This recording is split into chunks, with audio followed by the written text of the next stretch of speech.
Base makeup করার পরে দেখো ব্রাইডের বেস মেকআপটাকে কিন্তু আমাকে মুছে ফেলতে হচ্ছে। কতই না খারাপ লাগে যখন পুরো মেকআপটা কমপ্লিট হয়ে যাওয়ার পরে মেকআপটাকে তুলে ফেলতে হয়। কিন্তু কী কারণে আমি মেকআপটা তুলে দিলাম সেটাই তোমাদের সঙ্গে আজকে শেয়ার করব। তো ভিডিওটা স্কিপ না করে পুরো ভিডিওটা দেখতে থাকো। হ্যালো এভরিওয়ান, কেমন আছো তোমরা সবাই? আশা করছি ভালো আছো, আর আমিও বেশ ভালোই আছি। তো চলো ব্রাইড কীরকম লুক চাইছে প্রথমে সেটা শুনে নিই। তোমার কীরকম কী মেকআপ লুক চাইছো একটু যদি বলো। সবটা আমার ব্যাপারে? হেয়ার স্টাইলও আমার? কোনো তো তোমার কোনো ডিমান্ড নেই? ঠিক আছে।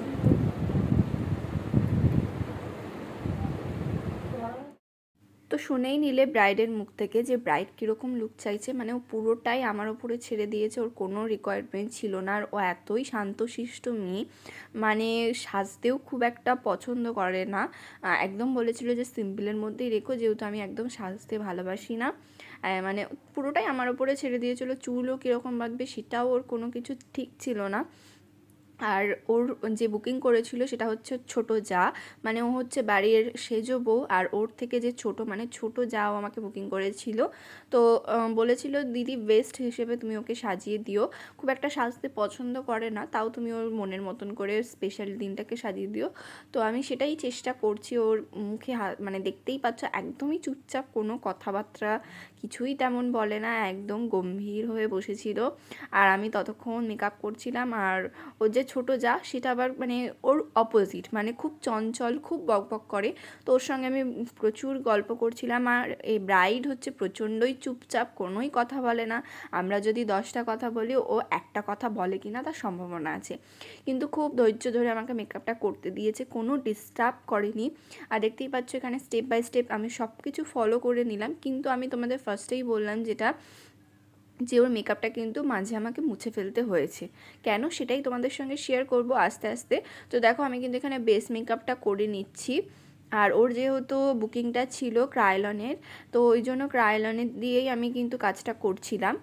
তো দেখো তারপরে বেস মেকআপটা করে সেটাকে আমি খুব ভালো করে কিন্তু ব্লেন্ড করে নিচ্ছি। আর আমার ব্রাইডাল বুকিং চলছে। তোমরা যারা যারা বুক করতে চাইছো আমাকে অবশ্যই বুক করে নিতে পারো। কিছু কিছু ডেটস অ্যাভেলেবেল আছে, তো সেই ডেটসগুলো যদি ফ্রি থাকে তোমরা অবশ্যই বুক করে নিতে পারো। তো তারপরে দেখো আমি এখানে হাইলাইট করে নিচ্ছিলাম কনসিলার দিয়ে।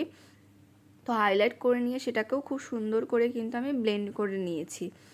আর ওর শেডের অনুযায়ী কিন্তু আমি রাখার চেষ্টা করেছি, সেটা তোমরা পরবর্তী মানে ভিডিওতে দেখলে বুঝতেই পারবে। খুব একটা যে ফেয়ার হয়েছে সেটাও নয়। কিন্তু তারপরে দেখো আমাকে মেকআপটা মুছে ফেলতে হলো চোখের ঠিক নিচ থেকে, কারণ ওর চোখে এতটাই পরিমাণ ডার্ক সার্কেল ছিল, পুরোটাই বোঝা যাচ্ছিল। যার জন্য আমাকে হচ্ছে ওয়াইপস দিয়ে ওর পুরো ডার্ক সার্কেলটা মুছে ফেলতে হলো বেস মেকআপটাকে। তো তারপরে আমি ওখানে অরেঞ্জ কনসিলার দিয়েছিলাম। অরেঞ্জ কনসিলার দিয়ে সেটাকে খুব ভালো করে ব্লেন্ড করে নিয়ে তারপরের দিন আমি আবার একটা বেস তৈরি করে নিয়েছি। বেস তৈরি করে নেওয়ার পরে আবার হাইলাইটার দিয়ে হচ্ছে কনসিলার যেটা আমরা ব্যবহার করি সেটা দিয়েই হচ্ছে আমি আবার কিন্তু ব্লেন্ড করে দিয়েছি। এবারে দেখো খুব সুন্দরভাবে কিন্তু চোখের যে ডার্ক সার্কেলটা ছিল সেটা ঢেকে গেছে, আর কোনো প্রবলেমই হয়নি। ওই জন্য আমাকে মাঝখান থেকে কিন্তু ব্রাইডের মেকআপটাকে মুছে ফেলতে হয়েছিল। এটা খুবই একটা প্রবলেম। প্রথমে ভেবেছিলাম যে মানে ওর থেকে স্কিন টোনের ডার্ক কালার যেগুলো থাকে সেগুলো দিয়ে হয়তো দিলে হয়তো ডার্ক সার্কেলগুলো বোঝা যাবে না, কারণ জেদি দাগের ক্ষেত্রে তো আমরা সেটাই ব্যবহার করি মেকআপ আর্টিস্টরা। কিন্তু ওর এতটাই পরিমাণে হচ্ছে কালো ডার্ক সার্কেল ছিল প্রচণ্ডই। তো ওই জন্য আমাকে অরেঞ্জ মানে মুছে ফেলে আবার অরেঞ্জ কনসিলার দিয়ে কিন্তু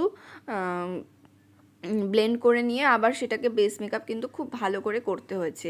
তারপর ওর আই মেকআপটা অফ ক্যামেরাতে করে নিয়েছি, আর মেকআপ সেটিং স্প্রে দিয়ে সেটটাকে খুব মানে মেকআপটাকে সেট করে ফেলে তারপর ফ্যানের সাহায্যে সেটাকে ড্রাই করে নিচ্ছি। তারপরে হাইলাইট ব্যবহার করেছিলাম এখানে। আর ওর মুখটা কিন্তু প্রচণ্ডই গ্লো করছে, সেটা তোমরা দেখে বুঝতেই পারছো। আর আই মেকআপটা ওর খুবই পছন্দ হয়েছে, তোমাদের কীরকম লেগেছে জানি না। আর তোমরা অনেকেই বলো যে কমেন্টে খুব বাজে হয়েছে, খুব বিচ্ছিরি হয়েছে, দেখতে একদমই ভালো লাগছে না। সেটাই, আমাদের কিছুই করার থাকে না, কারণ ব্রাইডের রিকোয়ারমেন্ট থাকে এই রকমভাবে তুমি আই মেকআপ করে দেবে, আমাকে এই কালার ইউজ করবে, তো সেরকমভাবে আমাদেরকে সব কিছুই করতে হয়, ঠিক আছে? তো ওই জন্য আমাদেরকে দোষ দিও না। আমরা যেটুকু পারি নিজের মন থেকে করার চেষ্টা করি, তাদেরকে সুন্দর করে সাজানোর চেষ্টা করি, কিন্তু তোমরা এসে কমেন্টে প্রচুর বাজে বাজে কমেন্ট করে যাও, সেটা সত্যি আমাদের দেখতেও ভালো লাগে না। আর এই হচ্ছে ব্রাইডের ফুল লুক, তো তোমরা দেখে জানিও যে তোমাদের কীরকম লাগলো, একদম পুচকে মতো ব্রাইড। তো এইটা হচ্ছে ব্রাইডের ফুল লুক, আর কতটা গ্লো করছে সেটা তোমরা দেখলেই বুঝতে পারবে। তো আজকের ভিডিওটা তোমাদের কীরকম লাগলো অবশ্যই কমেন্ট করে জানিও, আর ব্রাইডের লুকটা অবশ্যই জানিও যে তোমাদের কীরকম লাগলো। আর আমার ব্রাইডাল বুকিং করতে চলছে, যারা যারা বুক করতে চাইছো অবশ্যই বুক করে নিও। চলো আজকের মতো টাটা, বাই, সকলে খুব ভালো থেকো।